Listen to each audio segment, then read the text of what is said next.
Tavasszal Sőr és Lia Down-szindrómás festő személyre szabott ruháján dolgoztunk, miközben a vírus miatt üres volt a város, a textilboltok bezártak.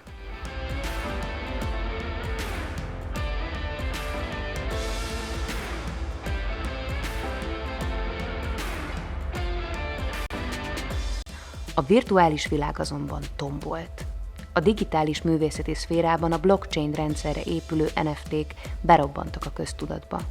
Ezért elhatároztuk, hogy csinálunk egy virtuális NFT ruhakollekciót.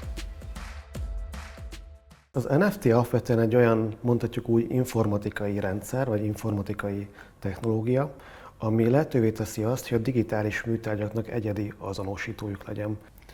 Mikor először hallottam az NFT-ről, ez körülbelül 2021 márciusában volt, ekkor volt több nagyon nagy összegű eladás, rengeteg hírben szerepeltek, és akkor döntöttünk úgy Barabás Albert Lászlóval, hogy utána megyünk adattudományi szemmel, és megnézzük, hogy az adatok lencsén keresztül mit is látunk. A kutatásunk során a SuperRare adatbázisát vettük alapul, ahol a legelső NFT-t 18 áprilisában adták el, vagyis több mint 3 éve. Nagyon érdekes látni, hogy akkoriban pár dolláros összegekért keltek el az NFT munkák. Ezzel szemben a tavaszi lufi tetején már átlagosan körülbelül $20,000 körül értéken mozogtak. Hát Liának már nagyon sok festménye van, azért az évek alatt nagyon sok vásznat, meg üveget, fadobozt, bármi, ami úgy megihleti, azt mindig megfesti. 16 évesen kezdtem el csinálni, amikor mondtam Anisinak, hogy felállta, és mondta neki, hogy vegyünk festéket, akkor elmentünk a Lasepontnál, és akkor vettünk festékeket, vettünk ecsetet is, és akkor felültem a bárba, leültem, és akkor elkezdtem magamtól festeni.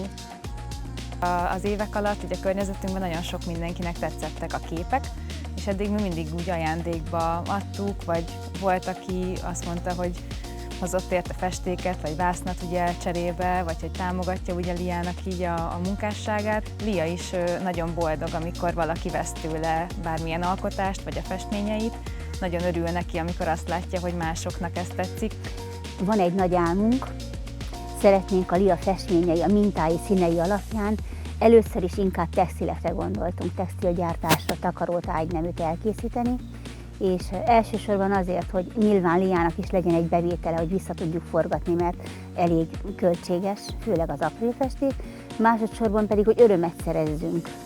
Biztos, hogy nagyon-nagyon sok, főleg fiatal vagy gyerek örülne ezeknek a mintás daraboknak. Az NFT ez kicsit olyan, mintha a valódi műtárgyakra gondolunk, látjuk, hogy ez egy eredeti, például alá van írva, van róla egy kis dokumentum, hogy ez tényleg az a festő készítette. Ugyanez értelmezve egy digitális munkákra. Egy digitális munkánál nem nyomon követhető az, hogy melyik volt az eredeti, de hogyha mindezt beégetjük a blockchain rendszerbe, akkor ez nyomon követhetővé válik. Transzparensen látjuk, hogy mikor készült, ki készítette, mondjuk gyűjtők vették meg, és az egész teljesen átlátható rendszer. Nagyon mást hoz, mint a tradicionális művészeti piac, ez az átláthatóság. Nagyon sok technológia és a világ abba az irányba megy, hogy legyen nyílt és sokfelé és sok embernek széles körben hozzáférhető, például a művészet is. Sziasztok! Azért gondoltuk amúgy, hogy beszélünk ma veletek, már lett egy új izgalmas ötletünk, és nagyon kíváncsiak vagyunk, hogy mit szóltok hozzá. Jó? Van egy olyan érzésünk, hogy fog tetszeni. Elmeséltük Liának, hogy amellett, hogy egy személyre szabott ruhát készítünk neki, szeretnénk, ha mintatervezőként egy virtuális ruhakollekció elkészítésében is részt venne, és ezáltal digitális termékeken jelennének meg a mintái. 10-ből 1 ember vásárol ruhákat csak azért, hogy a közösségi média profilján megoszthassa a követőivel.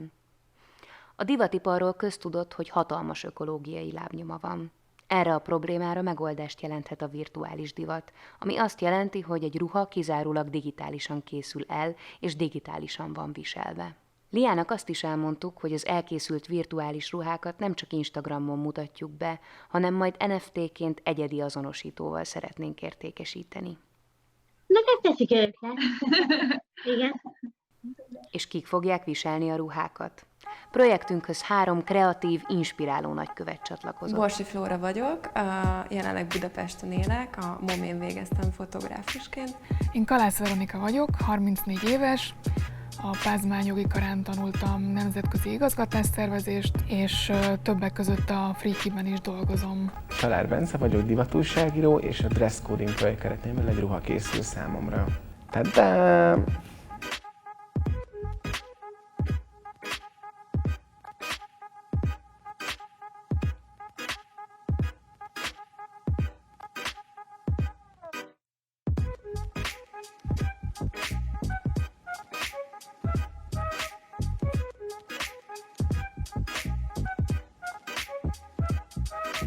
Én sok időt töltöttem azzal, hogy megpróbálom megfogalmazni azt, hogy ki vagyok én.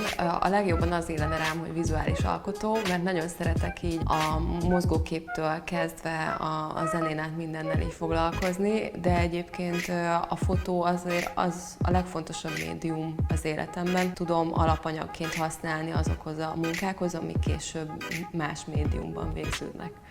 Hogy annyira örülök, hogy így Magyarországon végre így elkezdődött így valami, mert mint hogy van azért rálátásom nagyon sok magyar művésznek így a tevékenységére, és azt látom, hogy így mindenki így megfásult, meg nincsenek ötletek, és az NFT az olyan volt, mint egy ilyen vérfrissítés, hogy így mindenki így hirtelen így új életre kelt. A divatipar digitalizációja már egy hosszú ideje váratott magára, ha úgy tetszik.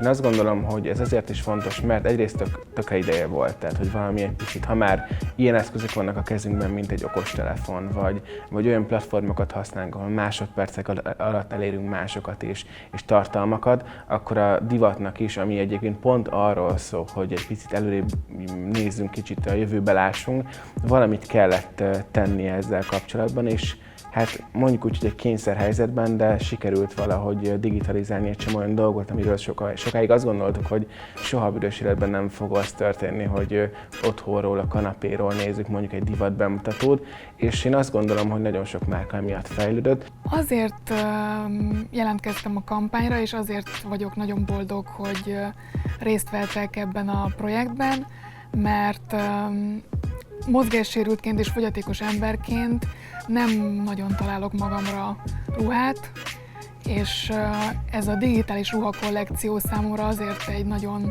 izgalmas újdonság és dolog, mert szerintem nagyon felszabadító és nagyon jó érzés, hogy nem kell elmennem feltétlenül egy boltba, ahol igencsak körülményes módokon tudnék csak ruhákat felpróbálni, hanem akár itthonról egy laptop segítségével meg tudom nézni, hogy egy adott ruha hogy állna, és akkor megspórolhatnék magamnak rengeteg időt, amit sokkal jobb dolgokkal is el tudok tölteni.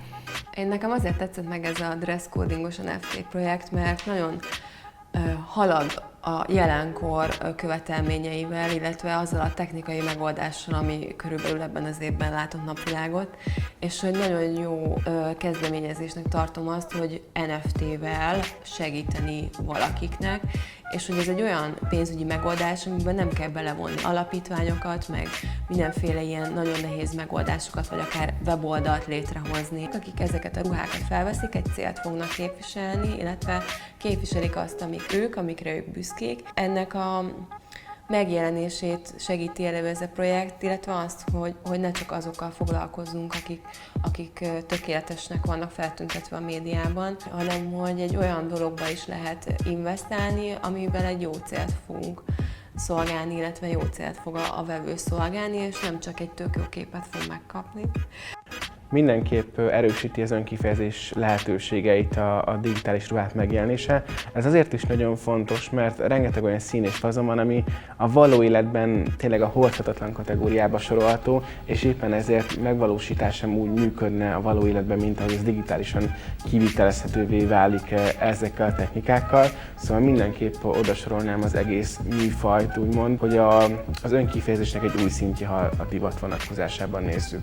Én a balesetem előtt nagyon szerettem öltözködni, nagyon szerettem a szép és csinos ruhákat, viszont a balesetem óta hát gyakorlatilag csak a mackónadrágok és egyéb ilyen ruhák jönnek rám, illetve azokat tudja rám édesanyám feladni könnyedén. Ezért szoktam néha viccesen azt mondani, hogy nekem van az itthoni, meg az ünnepi mackó. Úgyhogy most gyakorlatilag ebből áll az életem, tehát inkább a praktikumra kell most helyeznem a hangsúlyt, mint a kinézetre.